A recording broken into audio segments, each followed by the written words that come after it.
Welcome to this week's episode of the Focused Mindset Podcast. I'm your host, Cher, and today you get to listen in on a workshop actually that I did for the American Counselor Association in July. And in Long Beach, we had all kinds of school counselor and educators all over the place learning and growing. And you know, if you've been to a conference, it is just a frenzy of figuring out what you want to take in. And my workshop was just one of many. And this year, it wasn't recorded to be broadcasted out there online. So I was so excited to be able to capture this recording. I only was able to capture it in audio, and I'll tell you, it's not the most amazing audio either, but I was glad that I was able to capture it because it was good for me to be able to share with you. Many of you guys know that I'm passionate about being able to help others be solution focused. Particularly, I've learned that we can help our students use solution-focused language and then be mentors to other students. That is what this workshop is all about. Check the show notes if you would like to learn more. Don't forget to subscribe and follow the show because we're going to talk a lot more about the lessons that I learned and the things that happened at not only that conference, but many learning opportunities that I'm able to be a part of. So without any further delay, let's get started.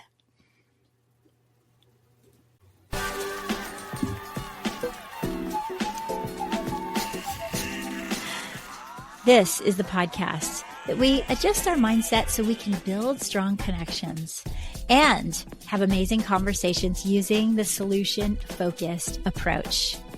I'm Cher. I'm a school counselor, I'm a TEDx speaker, and I'm a solution-focused specialist. For far too long, I lived my life thinking that I needed to have all the answers. Now I know that giving hope is far more important than giving advice. And on this podcast, we take our thoughts captive and we look at ways that we can rise up and be the person we were always meant to be, not only for ourselves, but for those that we serve.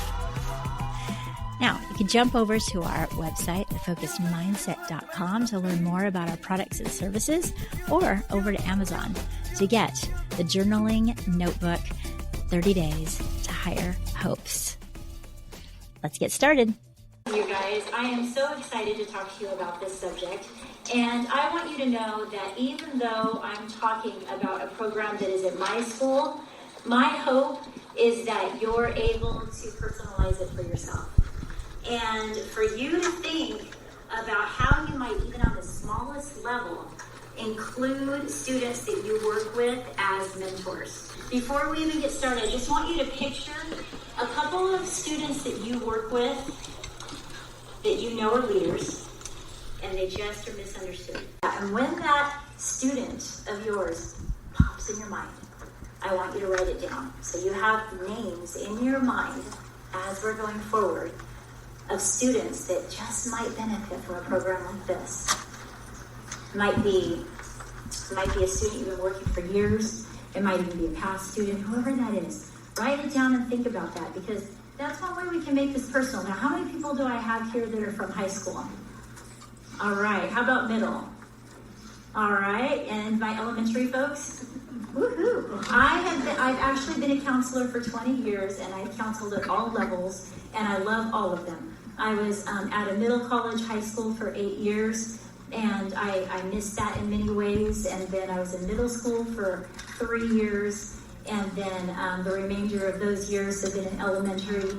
And I've had some kind of mentorship program in each one of those levels. But I fine-tuned it. So some of the stuff I'm going to talk to you about, remember, it didn't just happen yesterday. All right? It was fine-tuned to something that I feel like I can put, a presentation out and talk about. But it's taken years, and it's still every year I'm learning something new. What I learned last year is that I accepted way too many kids. I was like, this is too many. I had like 43 kids, so I'm like, how can I do the rest of my work? So, you learn every single year. I'm also going to give away at the end, you're going to get one of my solution-focused journals. I've been doing solution-focused work for a long, long time, and I realize that I'm always journaling using the solution-focused approach. And we'll talk a little bit about what that is for those of you who aren't familiar with it. And I just said, there is no, I'm just making up this stuff, putting it in a blank journal, which works. But instead, I decided, hey, I'm going to publish a journaling book that has all solution-focused questions that leans into hope, like the way that I like to do it. I'm always having hope on the front and center of my mind. How can I bring hope into this child's life today? And including my journal into my practice, I do it now in almost every one of my groups. They're like, oh, can I have one of your journals? But I use it in my small groups, even in my research-based groups. Now, last year, all of our elementary counselors did some focus groups where we all got together with whatever grade level we decided and did data and all that stuff, and then we shared that at the end. My group had some of the biggest jumps when we used the hope scale to have our kids have higher hope. And I wondered, why? Well, I feel like mine was because I had them journaling. I feel like writing journaling questions encompassed into my groups made a difference. Now, I have no way of knowing that for sure, but that's what I think. So I'm going to give away these a little bit later. I also was able to have it in Spanish, so I have some of those. Why in the world do I use solution-focused approach for my student mentors? And to be honest, in everything that I do, I use solution-focused. Is because it's the one and only surefire method, research-based, that I know that is going to assure that I have less problem talk and more solution talk. And it is easy for us to get caught up in listening to these kids' problems. That's why we're here. We love them. We want to hear their problems. But when we learn the solution-focused approach, we're able to say, you know what? I'm going to find the greatness inside this child. And no matter what they're going through, I'm going to honor it. But I'm going to find the resilience that they have, that they were born with, to get through this challenge. Solution-focused counseling is a way of working with a client that focuses primarily on their strengths rather than the problem that brought them to counseling. And that's a quote by Dr. Linda Metcalf. And what I found is that we can all use solution-focused strategies to have better and more impactful conversations. I have been able to take it out of that counseling realm and into the hallways and into the offices and into the meetings and into my students' lives so they can learn some solution-focused skills and be the mentors to other kids, which is primarily what we're talking about today. And one of the side notes of, seriously, the thing I love about mentors is the biggest problem I find with us is that we can't do it all.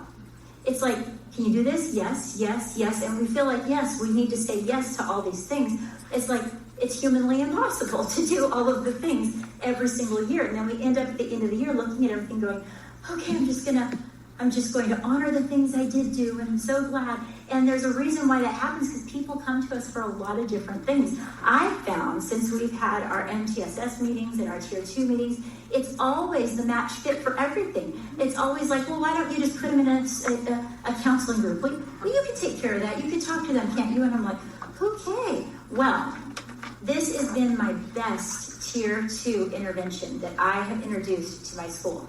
Because now, when I sit in that meeting and they say, oh, this child, I'm not really sure what's going to happen. They're sitting, not paying attention, whatever, a younger student, for me being in elementary, I can say, you know what? I have a student that I've trained in my mentor program that can meet with him each week. I can match that up. Now I'm providing an intervention, and because I've already trained that student, they're doing a lot of the same things that I would do, and they love meeting with other students that they respect. So it duplicates my time. I cannot believe how much more I get done because I started this program. Because, our list is only going to grow more and more. But solution-focused mentors, let's just talk about student mentoring. It's a game changer because it allows students to help each other while you oversee the program like we talked about. So it's a win-win for everybody. It provides ongoing support that helps the student continuously without you needing to continuously being involved, hands-on so much. It empowers the students because mentors become leaders, mentees become inspired, it makes a positive impact on the entire campus. And the counselor's role, instead of running more groups and more groups and more groups, you have a mentor and a mentor program, and you're still offering powerful interventions. Just a little bit about what I've already. It works, trust me. So, do any of you already have mentors that you use on your campus, or have you tried to implement mentorship on your campus? All right, so I'd love to hear from you of how that's working. Many times I ran into somebody just while we were at our really fun party and right before we went out dancing a few days ago. I ran into somebody that said, yeah, I was doing mentorship, but man, it was just there was so much to do and everything got so much, I just kind of let it go. And I felt like to say, I get it. It's so much that we have to fit in. Is this a whole big old program that I have to do? It doesn't have to be. Anyone can start. You can begin with just a few pairs, with just existing resources that you already have. You can begin and then learn from experience. So that's the really great thing about that. Some of the stories that I'm going to share with you come from before I even had a really large program. Some of the first students that in elementary that I matched up that I'm going to share with you that just made me know what a difference this makes. One thing that's really important for you to understand, like I already kind of mentioned, is that you want to design a program that works for you. Some of you have administrators that would be very on board. Some of you have people that would be like, you're going to start a whole other program. No, you look at your program and what's working for you and say, how can this and make this work? Rather than how I can't make it work. Be solution focused for yourself, rather than being problem focused with all the stuff going on. Try and look at it. Now, my program, like I said, I'm just talking about mine. It's a program of 6th grade mentors, and I matched them with K through 3 kids. In my program last year, I had 12 mentors. I had 10 the year before that. And and the way I do it is, I don't know if any of you remember the old conflict manager situation, like conflict managers that we used to have years ago. It's not as much anymore. When I came to this school, they still had a conflict manager program running, and I changed it into a solution squad for the kids to go out on the playground and actually help out with the kids in more of a focused, centered on making the school culture better type way. And then I took those kids and invited them into a training, because that way I kind of was able to vet them a little bit. And that worked really well for me, because I'm already going to have that program, but then I have some leaders that rise up, and then sometimes I can be like, I really need you back on the playground. If that's something, it gives me a little bit of flexibility and also the ability to move people in. In high school, when I did it, I would have it for specific things. Now, we had high school and college at the same time, so it was easy to say, hey, if you've had some college classes and you've been successful, come and I'll train you on how to be a mentor, and you can help those students that are taking college classes. So it's whatever works for yours. In my program, there's some of my kiddos matched up, with their mentor and mentee. And how's another way that I made it work for my program? We just got our accreditation to be an IB, school-wide IB school, learner school. And it was really, really important that we put that message out everywhere, right? So you take these students that are your mentors and you allow them to fit into your kindness week, as you're going to see, or whatever you're doing that's going to be able to elevate your entire school culture. You just use those same kids. So I have a clip that I'm going to show you of, we were doing a kindness week, and I wanted to talk about all of the learner profiles of the IB learner. And so I took all of my mentors, and they wrote a little script where they thanked their little mentee. So then this was shown in every single classroom, right? So then they were like, oh, she said my name and all this. Now at the end, I'm going to show you the one I surprised the mentors with, that the little ones then said thank you for being kind to me to the older ones, which they also showed in the whole school. And then we got together in a party and had a watch party and watched the videos together with the kids and their mentee. So there's so many fun things you can do. This is just one quick thing. I guess now is as good a time as any to mention I do have other stuff. I have the QR code and the mentor guide that I can give you what you get when you get that.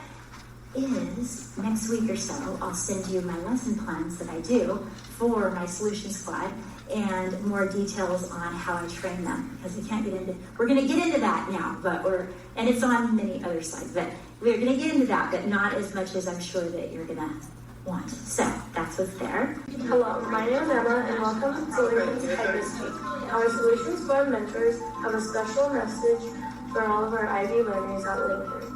But first, shout out to Layla for being kind to me. I'm Noah. Shout out to Xavier for being kind to me. You can be kind and inquires when we are curious about others rather than only thinking about yourself. Hi, I'm Chauncey. Shout out to Alejandra for being kind to me. You can be kind and be knowledgeable when you learn about others and celebrate what makes each person unique. I'm Marvis. Special shout out to Abadir for being kind to me. You can be kind and be a great thinker by thinking about what you're going to say and pausing before you say words to make sure that they're going to be kind to others. I'm Jenna. Shout out to Samantha for being kind to me. You can be kind and a communicator. Tell others what you appreciate about them. Your compliment may be the best part of their day. I'm Edge. Shout out to 3rd grade Chris and 4th grade Chris for being kind to me. You can be kind and principled when you speak up when someone is treated badly, or talk to a person adult when you know when someone needs help. Hi, I'm Eliana. Shout out to Edie for always being kind to me. You can be kind and open-minded when you value the opinions of others and respect each other's point of view. Hi, I'm Joe. Shout out to Jasper for being kind to me. You can be kind and caring by choosing to be good to others. Look for ways to build others up and give a helping hand. Hi, I'm Elena. Shout out to Eliana for always being kind to me. You could always be kind and a risk taker by doing what is right, even if others aren't. Be a person who stands up for what is good. Hi, I'm Aaron. Shout out to Jesus for being kind to me. You can be kind and balanced by bringing your best self everywhere you go. In class, at specials, on the playground, and everywhere in between, kindness matters. My name is Evan. Shout out to Carlos for being kind to me. You can be kind and reflective by knowing your own strengths and using those strengths to help others. Hi, I'm Zara, and shout out to Elena and Kevin for being nice to me. Thank you for watching, and remember that you can help create a better and more peaceful world.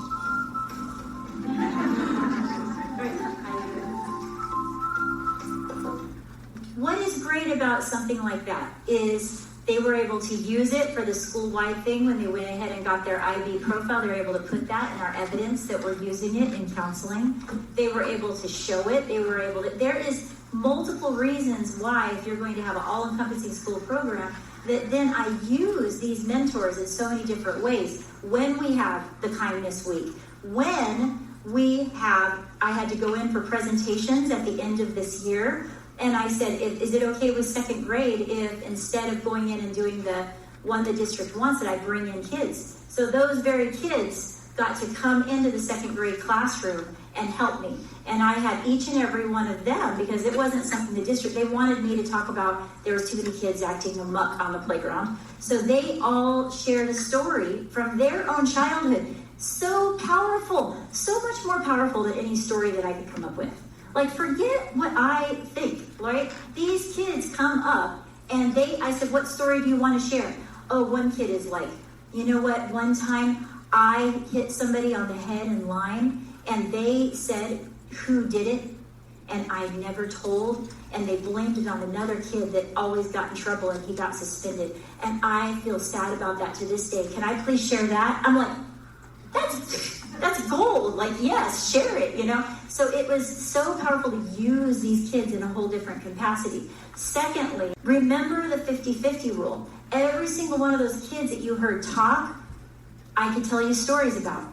I use at least the 50-50 rule. Now that I'm pretty good at picking them out, it's more like 70% of kids that I have seen on my caseload. Either they were on my caseload when they're young and they've exited out, or they're borderline, or one of those on there, the parent absolutely refused for him to be in counseling, but they let him be on the mentor program, and I get to see him all the time. And then I get to train them to be leaders, but also I have one-on-one meetings with them, mandatory one-on-one meetings. And so it's just an amazing way for you to duplicate all of the efforts that you never knew that you needed help with. Because when they have a discipline problem, and some of those kids on there did, I also have kids on there that had suicide assessments, one that was cutting. All the issues we talk about were in those faces, right? And they were just pouring into these little guys. And what happened was the discipline issue is great, because in my program, I have written in there that if they get suspended or if they have a violation of any sort that's like that they don't get kicked off the squad or anything. What they do is they have to have meetings with me to see if they can get back on and to restore and see what they need to do to make it better. And what do? Restorative practices, right? So then I'm able to, and they want to be back on the solution squad. They feel terrible that they messed up, Even a child that got, oh my Lordy, he had so many problems, and he still was like, can I just be in the picture at the end? Because I had to keep taking them off. They have like a mandatory time if they get actually suspended, that I have to take them off the playground, and they can't be on the playground for a little while. But, they're working towards something to make it better, and they know I believe in them 100%, and I'm there for them. So, you probably already read this. I want to get to our cool stuff, so I'm not going to read every single, but, it benefits the mentors, it benefits the mentees. It benefits them all in such an amazing way. We haven't talked a lot about the mentees, but they feel safe. They feel that they're not judged. They feel like they can express themselves. They gain a friend that's just somebody else. They feel understood and heard. There are some things you need to be careful about that, because that's why you're overseeing the program, because you don't want them talking about certain things maybe you don't want to talk about. That just comes in you being the person that, is overseeing it. Students become better communicators, problem solvers, helping them feel more connected to school. Absolutely. There was a child that, let's see, which one is... Have you ever been in a situation where you're like, you see a little guy and you're like, oh my gosh, I've seen this before. It's my other kid that I work with. They're the same people, it feels like. They're just years apart, right? I had that situation with a 6th and a 1st grader. And this 1st grader was sassy and spunky. And I didn't, before they even, like a couple of days before the principal said, I have one for you to watch out for, I was walking around the playground with this little guy. I was walking around the lunch tables, and I just noticed a girl had chocolate milk, and I'm like, oh, I love chocolate milk. And him, I wasn't even talking to him, he says, no, you don't. You're just trying to make us like you. I'm like, well, hello, child. Well, hello, who are you? Like, 1st grade. I'm like, okay, here we go. So, we had to watch him while he ran laps, 100 mile, and we had to. And so it ended up that they asked me if I could watch him during 100 mile. Oh yeah, that's something I really want to do, right? I want to go out and watch kids run. I'm like, okay, no problem. So I brought my 6th grader. And I told him, I said, I have an important job for you. This is called shadowing. They're professionals do this. And I'm going to give you a clipboard. I'm going to give you a pen. I want you to watch everything that child right there does. Everything. And write it down for me. And then you're going to report back to me later what you saw. I'm like, great. I'm able to see this older kid, this younger kid. This could really help. This was quite a few years back. I didn't have a special mentor program in the elementary at that time. And sure enough, the second time he's watching, they're running around the yard, and some kid comes up on this child and pulls his hood, and that 1st grader didn't skip a beat. He turned around and slammed that kid on the ground, and we're all running. The adults are running. We're like, oh, great. He was like, oh, you're going to pull my hood? We're going, And so we're all around him, and where's my 6th grader? He's writing everything. He's like writing everything. He's like, oh, this is good stuff. And so then I go back and I'm like, oh, thank you for documenting all of that. And he said, Miss Kretz, can I talk to him? He said, I really think I need to talk to him. I'm like, all right, let's do that. So I bring him in, sit him down. I am over at my desk pretending that's a very good idea. You sit close enough to where you can hear everything, but far enough away they don't think that you hear them. And they just started talking. And this kid was like, you need to be a leader. And if you want to end up on the right track, you really need to start thinking about how you treat people. I saw you hit that. I saw you. That's not the way to go. I fought before. And he's like going on with this. And the little kid's like, really? And I'm like, this is great. I was just like, this is amazing. I'm checking my emails. I'm like, all right, you guys go. And then that is all that first grader talked about. He's like, do you think Andy would, do you think he would, what do you think he would think? What do you think he would think? So I teamed him up. That just became a thing. And we just did it. And that and this was the same year with the other story that I'm going to share with you, is when I was like, I've got to revive this. I've got to do it. I need a full-on program. It's got to happen. But it was great. Why I make everything hope-centered, like I mentioned. Why? Because hope is the cornerstone of us allowing kids to believe in themselves. Now, the science shows us that agency plus pathways is what equals hope. Hope, this is a quote from my TEDx, hope rises in a person's life when the person has the ability to see a pathway to a brighter future and then move in that direction. And student mentorship helps both the mentors and the mentee do this. I have not had an experience where I team people up, even if it's not a match. Even when I'm like, oh, they're not really jiving, and I split them up, just the fact that they had that interaction, it's like it just levels up that hope level, levels up where they can believe that they can do something different on both ends. So the experience is something I believe in, obviously. Story number 2. So, have you ever had this happen? You are in the middle of counseling a kid, and you get a call to see another kid. This is a situation I found myself in. I'm seeing a 5th grader, and he's doing what he normally did in my class, in my counseling. He was whining. I can hear the sound of his whine right now as we're thinking about it, about how the kids were bullying him in his room. And the truth was, they were bullying him in his room. They were bullying him a lot, and I had noticed it because my office was right across from their room, and they would do these nasty things that we watch, like they would be lining up and they'd do something rude to him, and when he turned back and did something, they'd be like, oh, he said this to me. And you're like, really now? They're targeting him, but he doesn't know any different, so he's bullying back. This day, he's crying in my office. Nobody likes me. I hate school.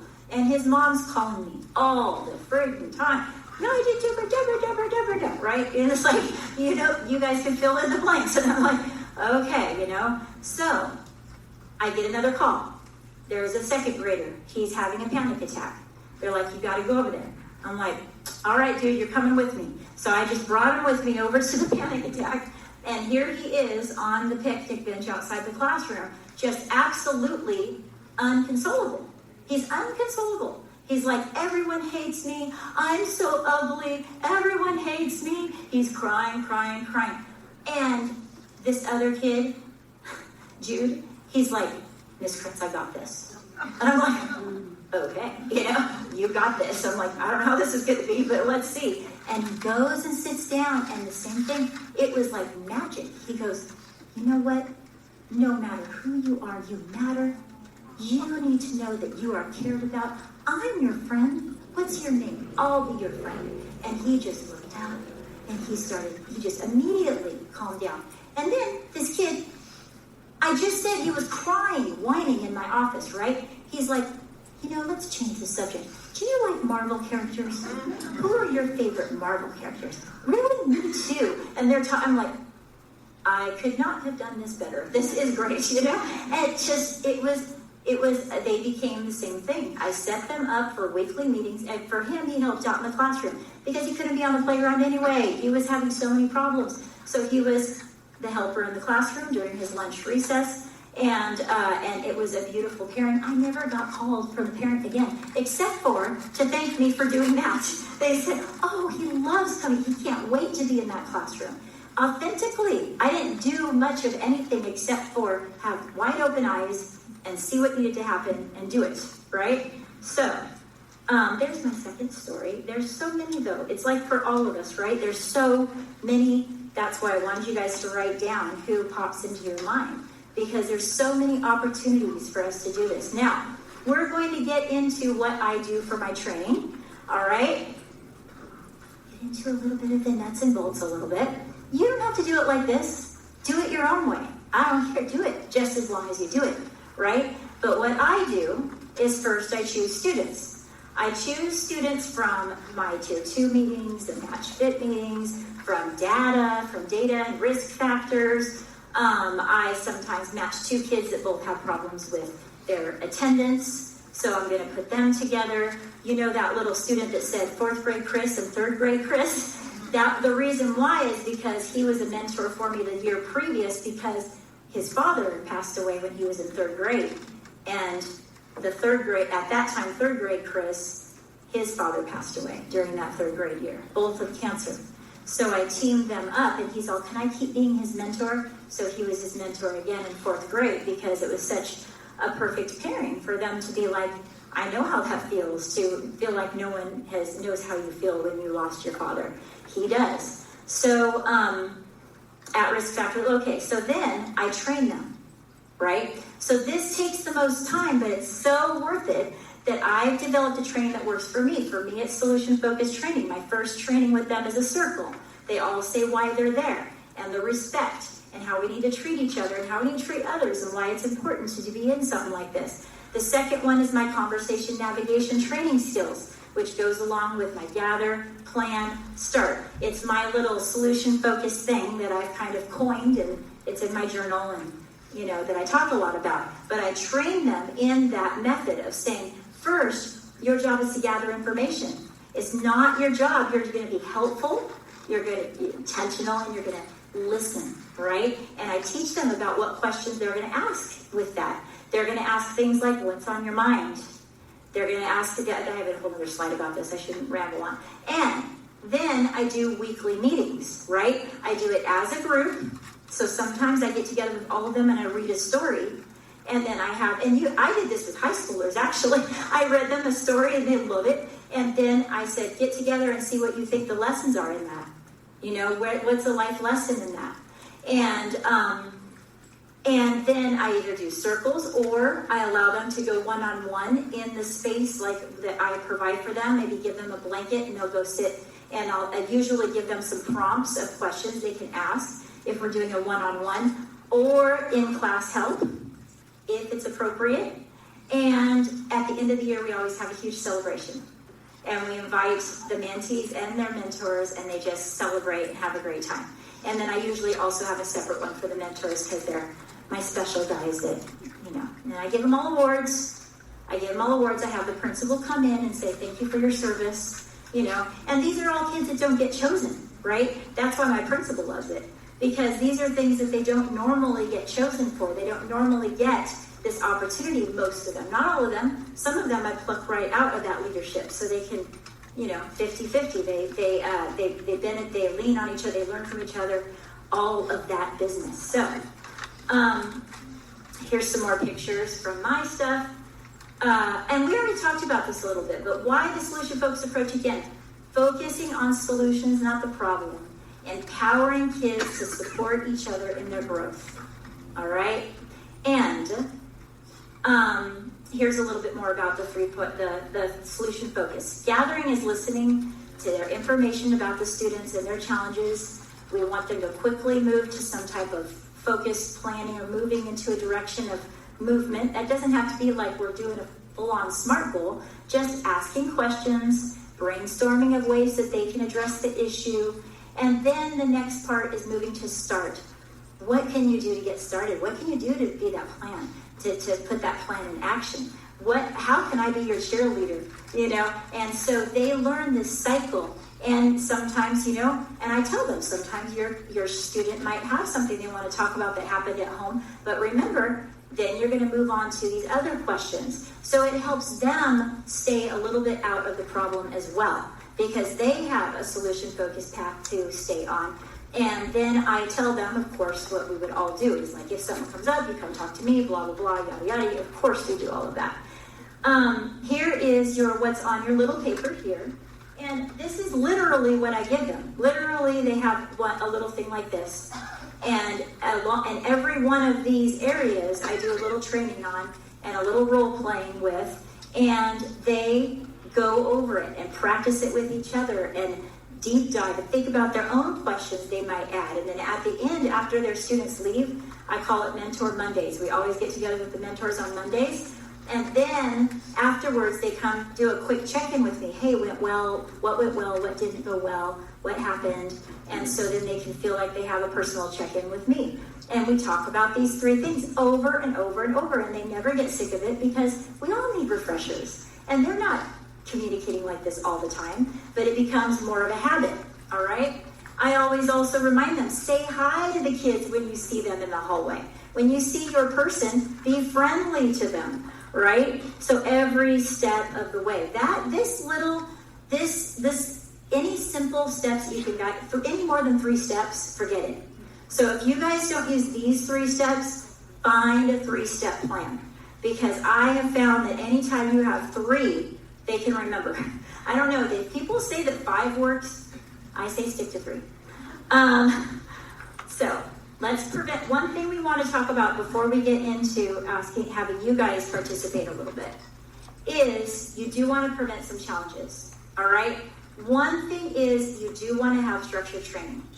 Please don't make the mistake of just thinking you can just not get them together as a group and not do some type of training, even if it's something that you just are passionate about, because they need the structure. They need to know that they're a part of something. They need boundaries. They need these skills, and they need to know that you're in charge of this situation. Supervision and debriefing. I always get together because, like I said, I also have a much larger group, that 47 I talked about, that go out on the playground. So who are the stakeholders in this? Obviously, the noon duty people. I need to have some conversations with them of how they're to approach that. I don't want the noon duty people to be asking them to go help with problems that are not supposed to be what they deal with. They're not to be, handing out citations or any kind of weird stuff like that. And you just don't know. So you want to be very careful about the supervision and debriefing of the other adults involved, talking to every teacher, be very mindful and caring with the teacher in their classroom. If they don't feel comfortable having a student come in and mentor, then that's not going to be a part of your program for them. This is not something to create waves. This is not something to stand on a hill on. This is something to be kind of flexible with and be like, I care about my students learning to be mentors. Careful pairing. We talked about that. That was the question that someone kind of brought up. There isn't really an age gap that I would suggest. If you're in elementary, I would say the best age gap is 6th and 2nd. 6th and 2nd graders are great, or 5th if you're in a 5th. I'm in a 6th school. I always forget that's not normal. 5th and 1st. So 5th and 1st or 2nd graders. They're really, really good. I still do some kindergartners. I still do some 3rd graders, depending on the circumstance. Every single one of my mentees come from data for me, because it's such a great data-driven. I can look at my scores, and then they say, one year, they told us, she not remembers, they said, you need to see every single child that's at risk. I have like a zillion. I'm like, is that honestly something that we're ever, whoa. So I was able to say, all of these kids are not appropriate for counseling, but some of these kids, I don't want the ones that are the highest risk, right? I want those mid ones that aren't going to find connection and they need connection. The teacher's saying things like, I don't know if they can make friends. I don't know if they're connecting. They're just so quiet. Or the parent always says they're not happy to come to school. I just don't know why. Mentor. That's the little pocket I look for, right? But I start out with data. I get the data kids, and then I find which ones of those just by a few conversations with the teacher, right? Open communication channels is the other thing that I would challenge you to really be careful about. Never let things go too long without being out there and talking to the people involved, so they're not like, what the heck are you guys doing, sending kids here, there, and everywhere. Now it's time for us I'm going to ask you guys some of these same questions. Gather, plan, start, right? So, thinking back to your kid or any kid, doesn't have to be the kid, or anything that you're popping up now. When we do solution-focused notes or counseling notes in general, right, we're not writing down every single thing, but things pop in our mind. And we're like, oh, that's an exception. I need to write that down. I need to bring it up with them, right? So think about the things that have been popping in your mind of ways that this might make a difference. I want you to please share a time when you remember when a student helped another student and it made an impact. Hello, and I am not a counselor yet. I will be in the fall. But my background is actually math teaching, and the last school where I was my first time being in a school where we had a huge ELL population. And I found out when I got there that I had some students that spoke absolutely no English, and I spoke absolutely no Spanish.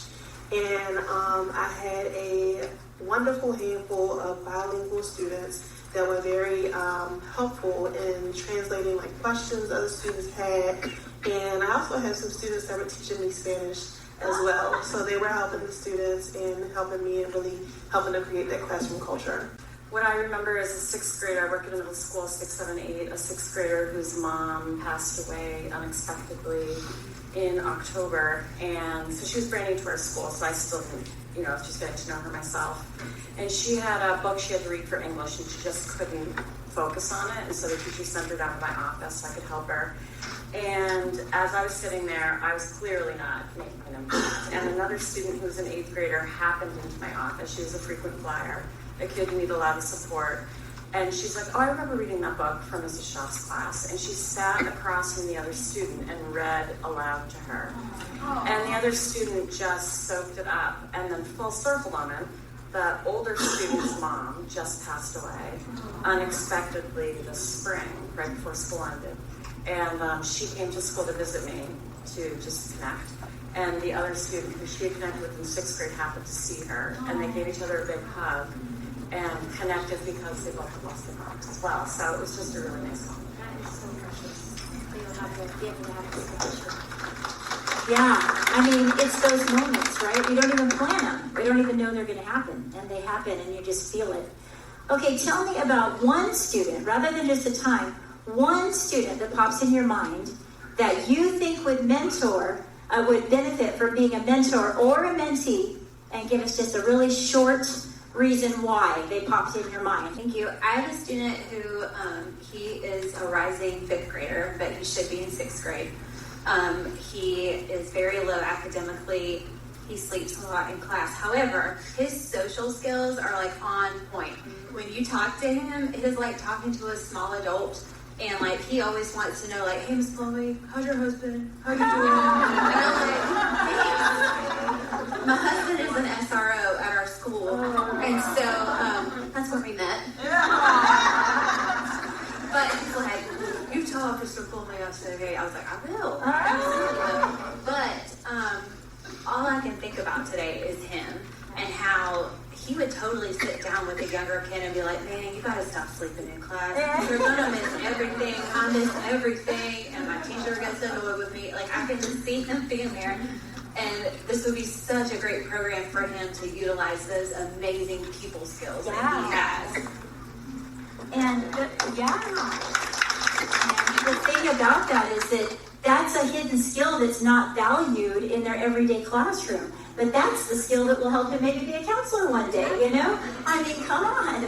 So, all right, who has another person they popped in your mind? All right, I'm going to get down. I'll come back. I am a middle school counselor in Michigan. All right. I have one student, she was 8th grade and now she's in high school, but she would have made a great mentor. She started off 6th grade, really rough home life. She acted up all the time. Was in the principal's office all the time. By the time she got to 8th grade, she was one of our best students. In November, my dad passed away, and a few weeks after I'd been back, she came to my office one day and just said, Miss Sharp, I just wanted to see how you were. She gave me a hug. I was like, that's amazing, because a lot of our students at the middle school level are very self-obsessed and telling others. And then she said multiple times, she sent me a message like, hey, I was talking to the student and they mentioned that they were wanting to hurt themselves, or they mentioned this. Yeah. And bringing me aware of students that maybe I didn't realize were struggling. Yeah. And it's so awesome having that, and I really hope that as she goes into high school that she will be encouraged to keep that up. I know. Yeah, there's those kids in there. That's this. Okay, so I'm going to go back and get a book. You're going to answer this next one, right?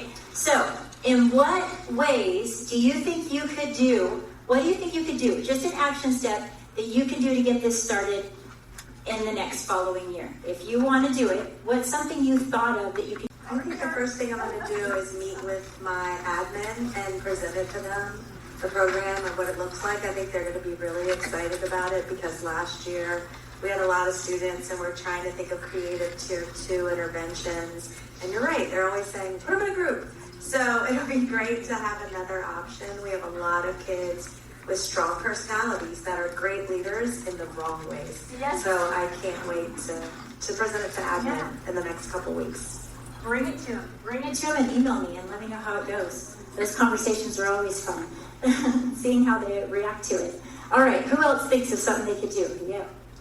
So this is something that we're already planning. In our state, we're supposed to show that we do have some peer mentorship programs in place, but you can't add time to your day. You know, we're only given as many hours. And so this next year, our principal has allotted every day 30 minutes for remediation, and then in different subject areas. And then on Thursdays, he is making that 30-minute time for clubs, and I've asked to do a mentorship club. So I'm going to start with the training and then roll into, once they're matched and paired, that time for their weekly meetings. Yeah. So when you guys sign up for the QR code, if you do it, I also have a list of a bunch of 46 California counselors that want to do like a mentorship thing with me, where we email back and forth that we're all trying this out, what we're learning from it and stuff. So you'll have the opportunity to be a part of that. I'll ask you. You don't have to, but you can if you want to. So I go all the way back here. So I'm going to ask, anybody else have something they want to do? Note to self, do not use white font on the light thing. Sorry about that, guys. All right, all the way back here. I have a birthday club, birthday squad, recycle squad for kids who need that extra help, but this is more focused, so I'm going to turn those kids into that. I love it. Yeah, see, that's what I'm talking about. Like, it's going to work differently for each of us, but it doesn't mean that we can't use the power of students to help other students. They all have gifts, they all have talents. I like that somebody said that you academically, they read a book to them. It's great. So we are going to. So basically, we're going to watch this last video. This was fun to record. It was hilarious because these little guys just had to do another take and another take and another take, and it was a rainy day. It was hilarious, but worth it. Hello, Lincoln Lions. Thank you for taking part in all of our kindness activities this week. But it doesn't stop here. Kindness is something that we have all around us all the time. And I want you to think right now about the people in your life that are kind to you. Be thankful. Now, I have a group of kids that want to do some shout-outs and say thank you. Hi, my name is Eliana, and I want to thank Elena for being kind to me every single day. This is Layla, and I want to thank Emma for making me a gift and for always being kind to me. Hi, I'm Elena. I want to thank Zara for helping me until now. Thank you for being kind to me. Hi, I'm Kevin. Thank you, David and Zara. I'm thankful that you are here for me. You are helping me when I'm sad. Thank you for being kind. Hi, my name is Jack. I want to say thank you to Joey. Thank you for being kind to me. Hi, my name is Xavier. I want to say thank you to Noah. Thank you for always being nice to me. Hey, I'm Shay. This is Alejandra. I would like to thank you for everything you have done for me and for your teacher probably too. And I love when you make me laugh and smile. Thank you for being kind to me. Hi, my name is Edie. I wanted to say thank you to Eliana in 6th grade for being kind to me. Hi, my name is Rose. Thank you, Evan. Thank you for being kind to me. Hi, I'm Samantha. I love you, Janice, with all my heart. Thank you. To be my friend, Janice. Thank you. Bye. I'm Susan. I'm thankful for Evan to helping me, and he's so kind.